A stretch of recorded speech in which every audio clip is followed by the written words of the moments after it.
have about 17 books on my physical TBR. This one though just doesn't have that same impact for me. It's not really doing anything necessarily special. I just am finding it hard to really care.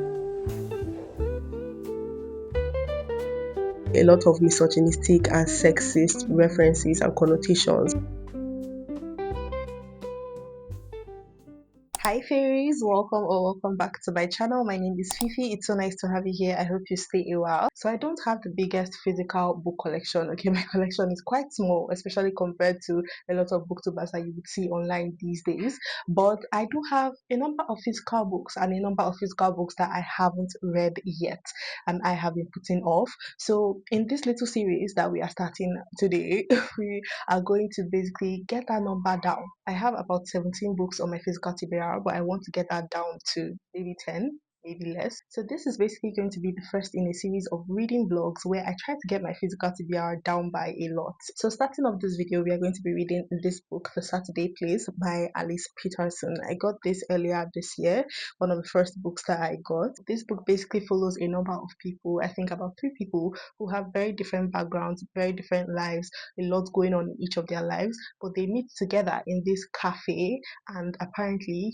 they will form a friendship that heals and brings light to all their lives. Once I read that premise and I saw the ratings and reviews for this book, I was immediately sold because I really have been liking books like this where it basically just tackles the human experience and friendship and love and life. And yeah, I am really excited. I think it's going to be a slower one.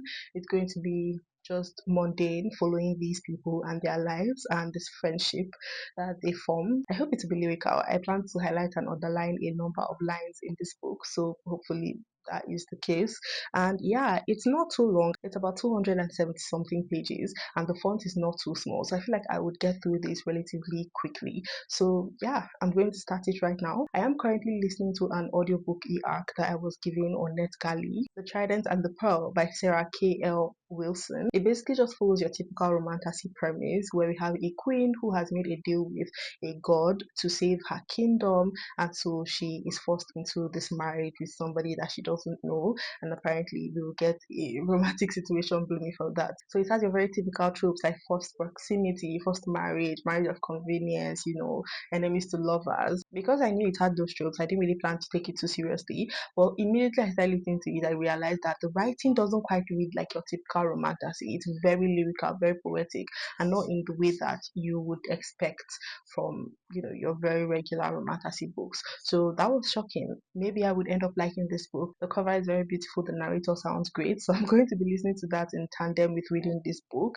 I'll kind of oscillate between the two from time to time while I'm also crocheting, working on my crochet project. But yeah, I am going to start this book and I will update you when I get a little bit into it and I have a better understanding of the situation.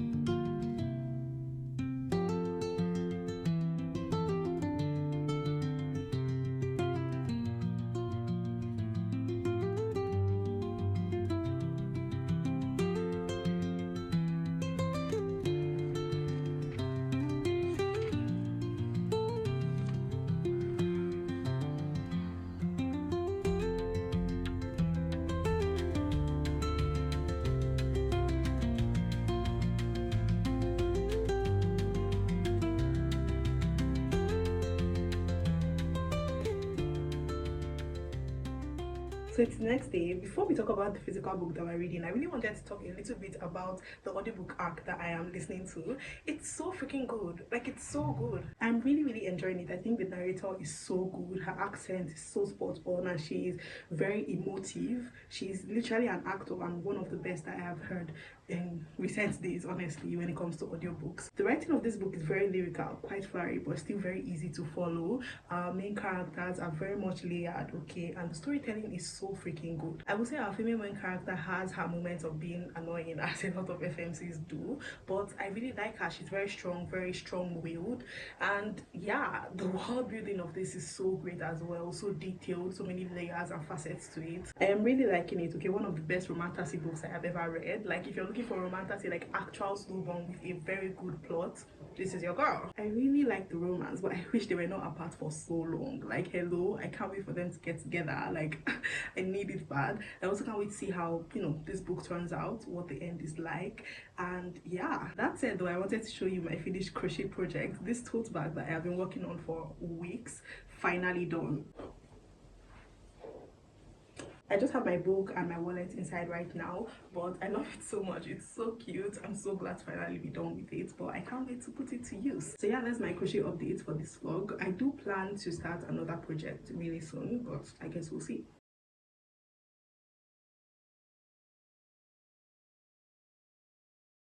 Hi guys, it's been a couple of days since I started this video, a couple of days since I spoke to you. I was able to finish the audiobook arc I told you guys about, The Trident and the Pearl. I really liked that book. I gave it 4.25 stars. I thought the writing was so beautiful. I loved the storytelling. I loved the world, even though I thought it could have been explained a little bit more. I appreciated the slow burn romance, even though I would have preferred the characters to not be apart for so much of the book. But it was a very, very enjoyable read. One of my favorite romanticists that I have read in a long, long time. I also started and finished another audiobook arc, the other Moctezuma Girls. I gave this book 3.75 stars. I really liked it. I enjoyed it. I loved the adventure that we saw going on in the book. I really liked the characters. They were very headstrong and resilient for the most part. I also liked how much history that was obviously taken into account and put into the creation of the book and writing of the book. I did think some of the plot lines were a little too outlandish, and the main characters, who are supposed to be teenagers in the 1500s, literally had dialogue that sounded like Gen Z teenagers. So that was very weird. It was an enjoyable listen, an enjoyable book. I would recommend it for the most part if you're into historical fiction with, you know, teensy bit of like historically inclined fantastical elements. After I finished that audiobook arc, I started another arc. Not an audiobook this time, okay, an actual ebook arc. I started weavingshaw. I'm only about 15% into it. I don't know how I feel right now. I am curious as to where it's going, but I have no real thoughts. I give you all that info to say that I did all that, and yet I am only in page 110 of this book, okay? I am entering chapter 12, and honestly, it's a very interesting thing that I am feeling with this book, because I obviously don't hate it. I have no reason to hate it necessarily, or I'm just like bored. I knew that this wasn't going to be anything necessarily exciting or special, because it is a book just about like the human experience and humans as a whole coming together to, you know, create something that is healing for a lot of people. And I thought that I would really like that, and I do like that. There are a lot of books with that same overall theme that I have loved and enjoyed. This one though just doesn't have that same impact for me for some reason. I am not connecting whatsoever. The writing is not my favorite thing, to say the least. I think first of all it's very British in its essence, and that British inclination is very much integrated heavily. It's integrated in such a way that it feels very millennial. I'm also not loving the fact that there have been a number of typographical errors, and I'm not sure if this is an indie book or what. No, it's by Bedford Square Publisher. So like this is, you know, traditionally published. So I'm not sure why I would be seeing grammatical errors like displaced and misplaced commas, words where they shouldn't be, very weirdly structured sentences and phrases and paragraphs.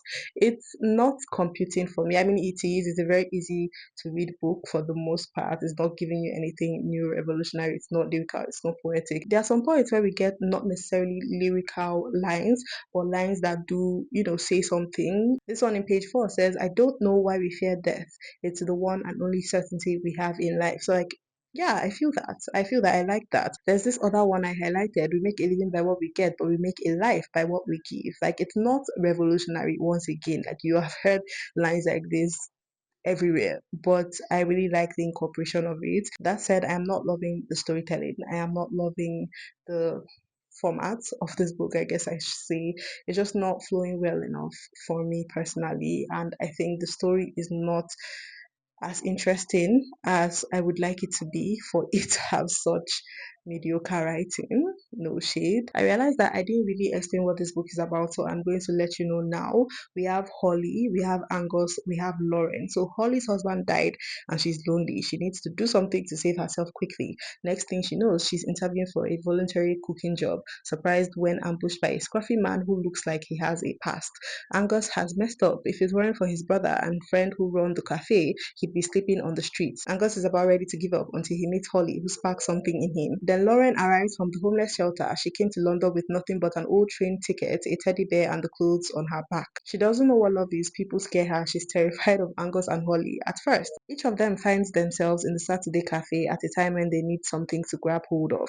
It might have to be each other. So yeah, we have the Saturday cafe that is only open on Saturdays. It's basically more of a volunteer-powered restaurant that provides food for less privileged people, the homeless, and so on and so forth, which is obviously a very great thing. And so our main character, needing something to keep her going in life after the death of her beloved husband, has decided to volunteer in this Saturday cafe. So this cafe slash restaurant is actually called Soul Food and is owned by a white woman with blue eyes and a matching nose rig. Like, we love a white savior. Like, yes, girl, go off. At least you're doing something good for the community. Reparations and shit. I don't know. I just feel like right now everything is simply on the nose. It's not doing anything new or revolutionary. I don't know why you would pick this up over some other better books, in my opinion, that have the same overall theme. I'm just not connecting to it as much as I would like to, and that is very unfortunate. I'm not going to DNF it or anything. I'm going to keep reading it and I'm going to finish it. I'm going to try to finish it by today or tomorrow because I'm kind of over it. Honestly, I want to get it over with. So yeah, I'm going to keep reading this and I will see you when I see you.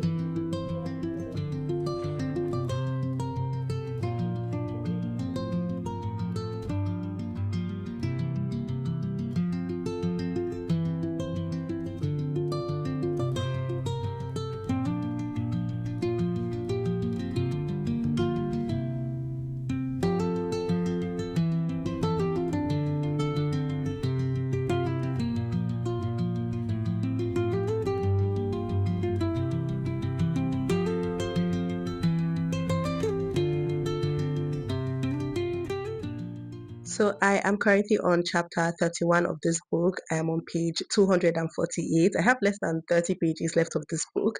And honestly, my thoughts about this book haven't changed necessarily. I think I like how some of the deeper themes of this book are being, tackled and how the author is going about it. And that is making me to connect a little more to the characters more than, I thought that I would when I first started this. I just am finding it hard to really care, hard to connect to the story itself, the book itself. I'm just like, okay, let's get this over with. Like, all right, like, whatever you say, like, I am not connecting, and that's sad. But yeah, I think I'm just going to finish it up right now and give you my final thoughts and my rating because, yeah, I'm kind of over it, I can't lie.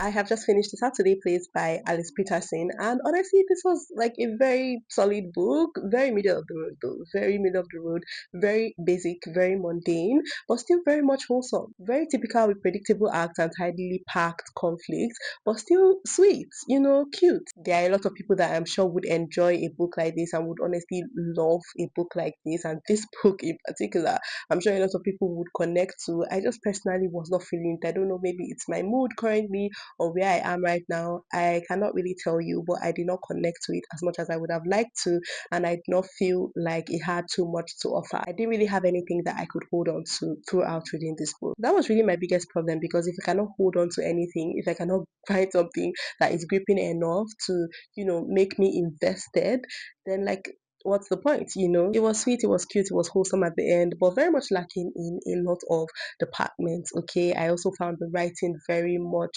weirdly structured and uneven, and there were a lot of typographical errors, so that very much rubbed me the wrong way. It was just very easy, very simple, nothing really stands out about it, and I'm not sure I would recommend it. I mean, I would recommend it, but to a very specific type of person at a very specific point in their life, depending on whatever mood they are in. Like, I don't know. It's just honestly a disappointment because I thought it would be something I really, really liked. I was expecting like a 4 or 5 star read with this book, but that was unfortunately not the case. I'm going to settle on a 3 or a 3.25 star for this book. Yeah, I'm going to put it away now and, pick out our next and final book for this video.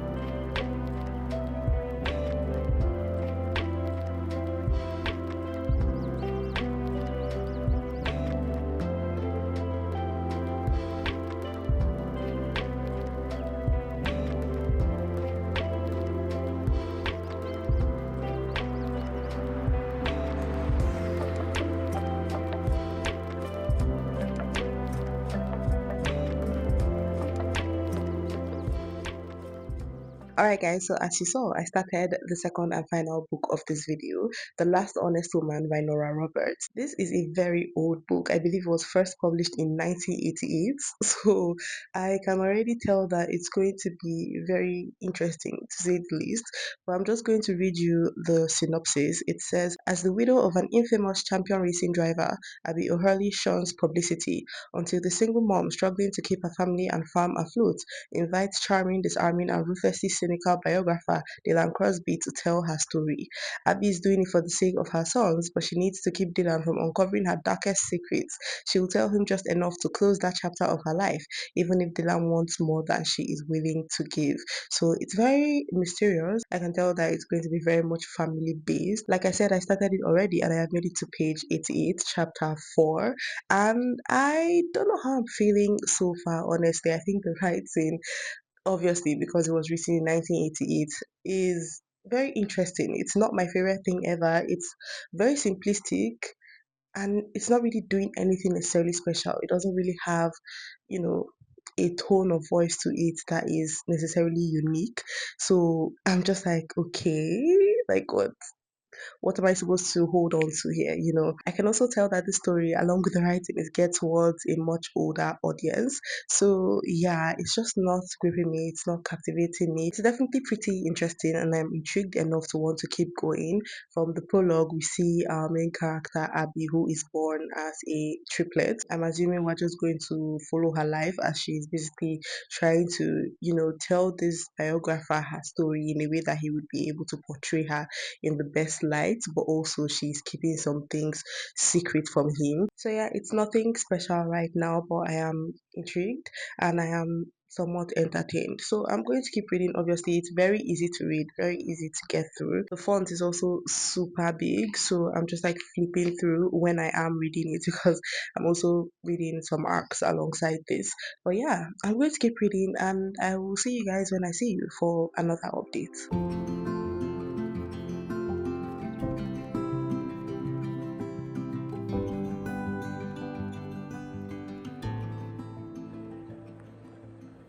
This book is so easy to read and get through. Okay, I've literally just been flying through it. I wanted to give an update earlier on, and for some reason I wasn't able to. And now I'm in literally the last chapter. It's so freaking interesting. There's a lot and like nothing going on all at once, and it's so intriguing. I don't love the writing style, and I don't necessarily love or have a connection to the characters. I do like how they are written, and I do enjoy how the story is panning out. This is a romance, okay, and I have to say that I was definitely very, very insta-lusty.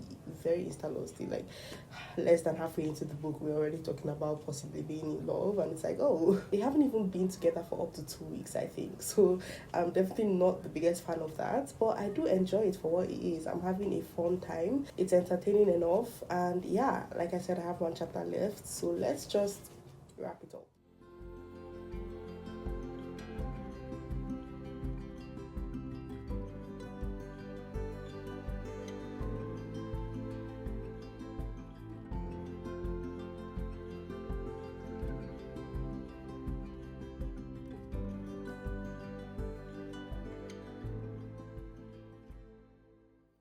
So I have finished The Last Honest Woman by Nora Roberts. I think this was a very solid read, honestly.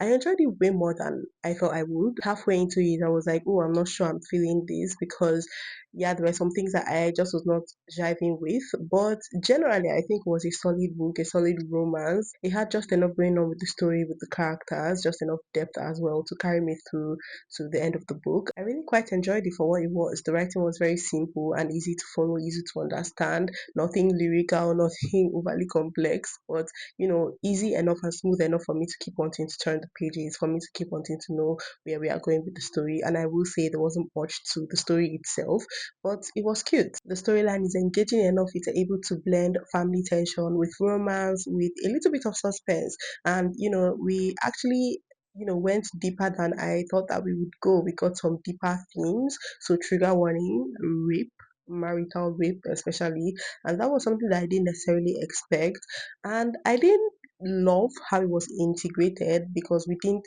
really dive into it as much as I feel like we should have. But I did, see the purpose of it, and I think the characters, you know, did well enough to attack the situation, I guess I would say. One huge con that I have with this book is that it definitely reads as a product of its time.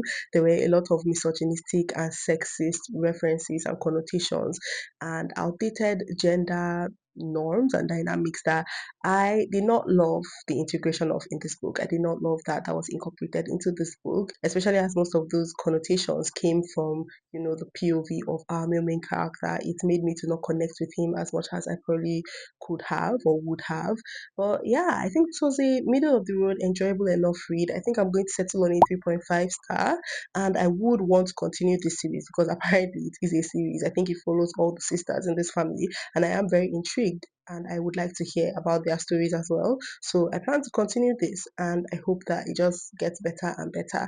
But yeah, that brings us to the end of this video. We're able to get, two books of our physical TBR. So that's great. Thank you guys so much for watching. I really, really appreciate it. Let me know if you read any of the books in this video. If you haven't, if you would like to just talk to me down below. I love reading and replying comments. It's one of my favorite pastimes. Don't forget to like, comment, subscribe, and also follow me on Instagram if you want to be book besties or just besties in general. I would really love and appreciate that. But for now, I will see you guys in my next video. Bye!